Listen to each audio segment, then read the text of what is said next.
The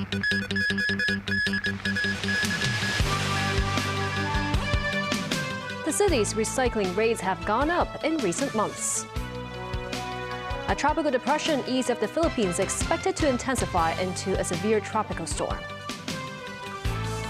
And Israeli troops recover the bodies of 6 more hostages from a Hamas tunnel in Gaza.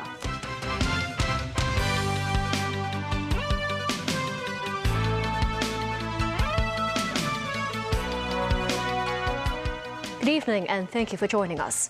The citywide municipal solid waste charging scheme has been put on hold after the trial run solved various problems.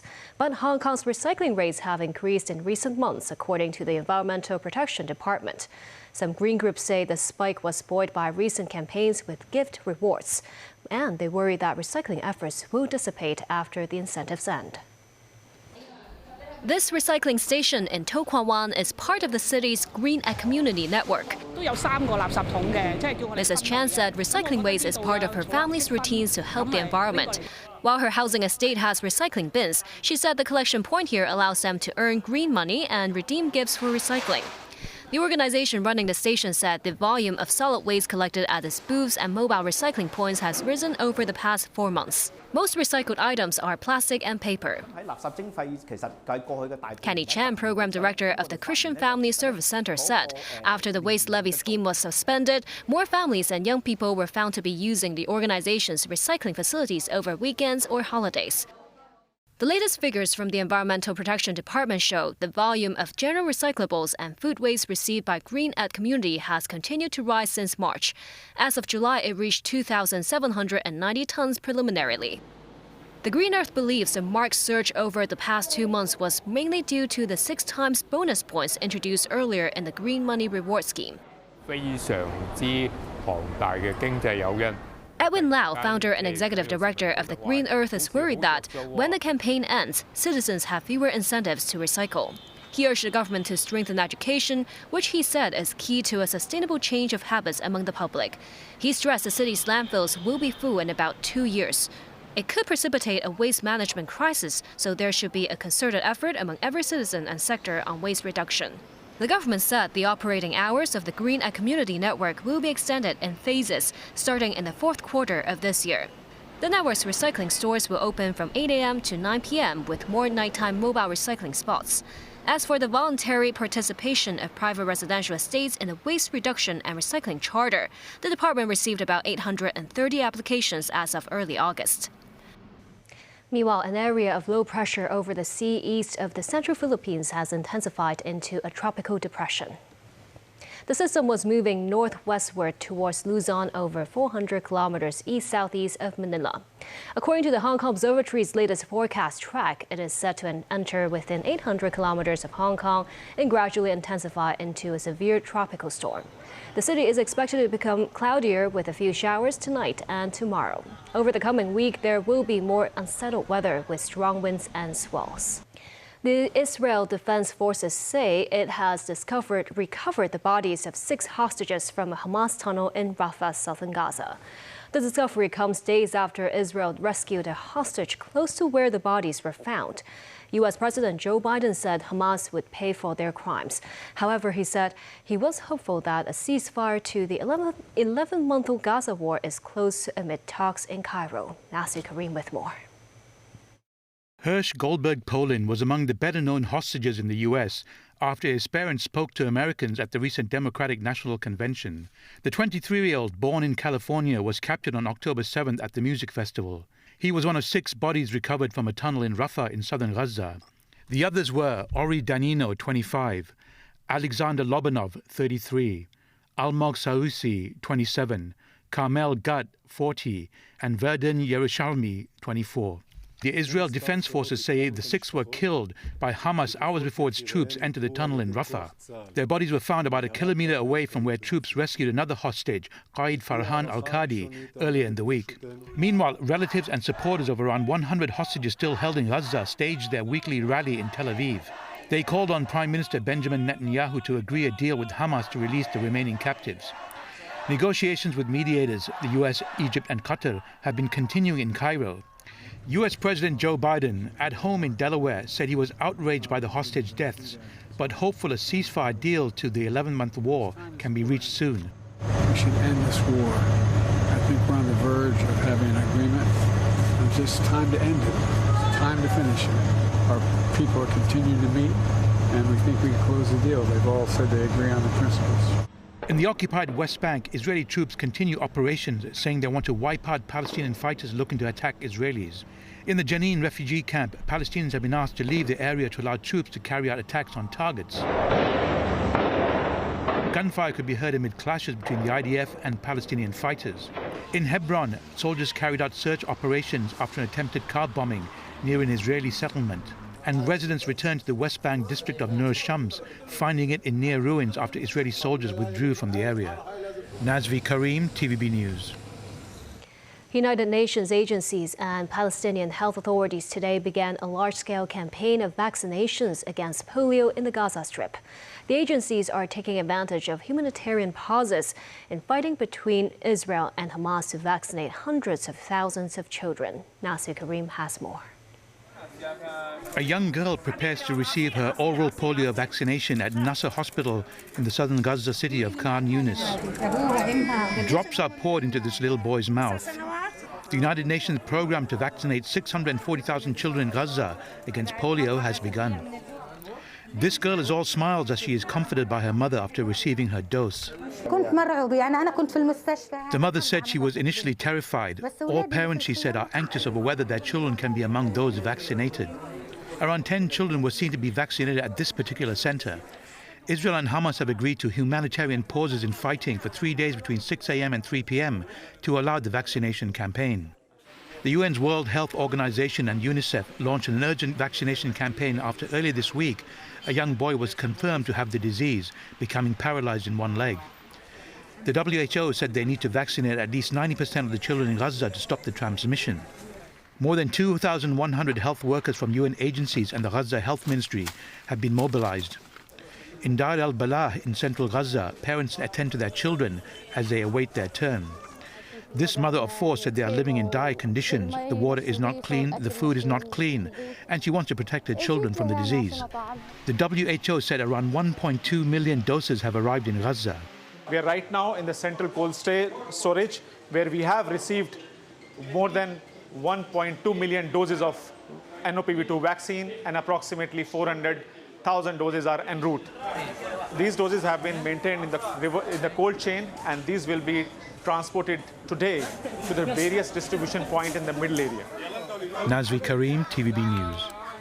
And still ahead, Germany's far right looking for wins in Eastern regional elections. Starting today, no more verbal warnings for local residents if they are caught feeding wild pigeons. And another homecoming celebration for Hong Kong Olympians.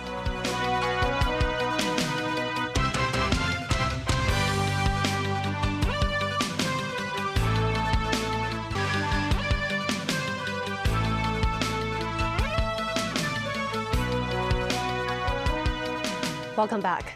Two of Germany's eastern regions are voting in state elections, which are likely to deliver a blow to Chancellor Olaf Scholz's coalition and boost a far-right presence in those regions. David Garrett with more on what is looking like a divided Germany.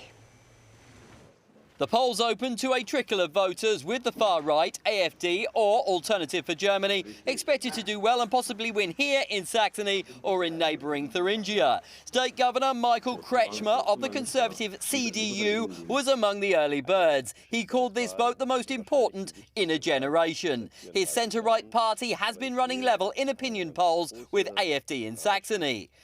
If AfD wins as expected in Thuringia, it will be the first time a right-wing party has the most seats in a German state parliament since World War II.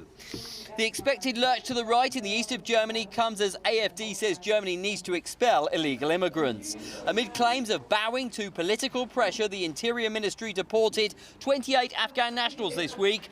Germany was in shock after a 26-year-old Syrian asylum seeker gave himself up to police after the fatal stabbing of 3 people in Solingen last month. Chancellor Olaf Scholz's SDP and partners will likely take a drubbing a year before federal elections. Not all of those voting against Scholz are for the far right. These marchers would be unlikely to back the ruling coalition because of weapons support for Ukraine. These people worry German policies are antagonising Russia and souring relations. We want peaceful, good relations with all our neighbors in Europe and all in the world. And also Russia, I think, is part of Europe as well, but also we want good Eurasian relations. But this government kind of ended all diplomatic activities. It's really a shame what they are doing with their weapons deliveries to Ukraine to put more fire in oil in the fire. Germany is the second largest supplier of weapons to Ukraine after the US. At the NATO summit in July, the Scholz administration said it would allow conventional long-range US missiles on German territory.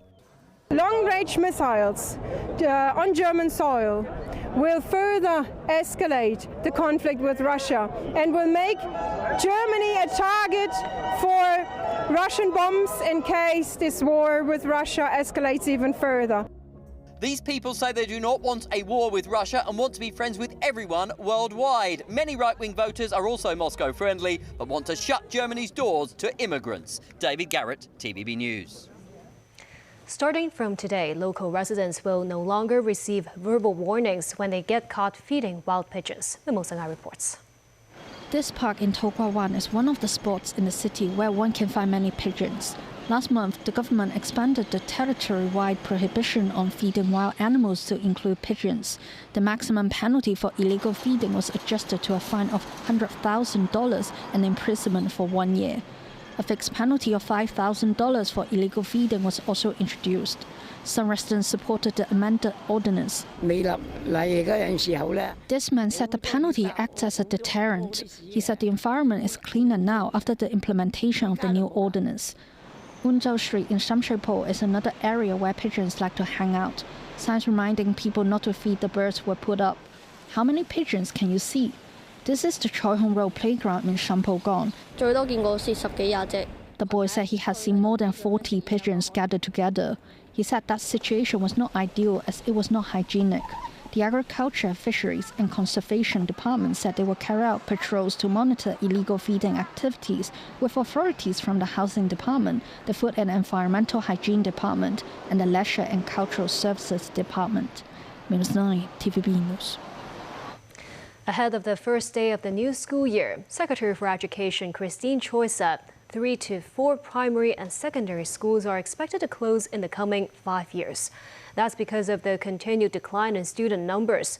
And for the first time, the education chief also opened up about her eldest son's suicide 7 years ago. Secretary for Education Christine Choi will visit a secondary school in Tumun on Monday for the first day of the new school year. Speaking in a radio program, Choi said the local student population continues to shrink, with the city recording around 30,000 births annually over the past 2 years.